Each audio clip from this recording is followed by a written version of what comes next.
দেখুন, কিছু ভুল জিনিস আছে। শ্রাবণ মাসে বলুন না, যে কোনো সোমবার বলুন বা শিবকে পুজোর সময় কোন কোন জিনিস দিয়ে অভিষেক করবেন না, তাহলে কিন্তু মহা আপনারা ঘোর পাকে পড়বেন বা বিপদে পড়বেন।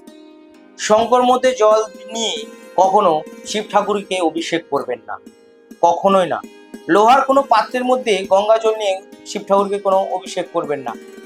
আপনারা কখনো সুগন্ধি ফুল দিয়ে শিব ঠাকুরকে অভিষেক করবেন না।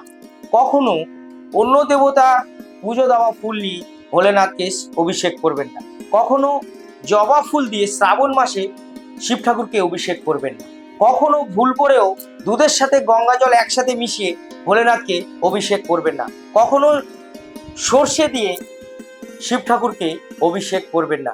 কখনো বেলপাতা ছাড়া অন্য কোনো পাতা দিয়ে আপনারা শিব ঠাকুরকে অভিষেক করবেন না। ভুল করে কখনো তুলসী পাতা অভিষেক করবেন না ভোলেনাথকে।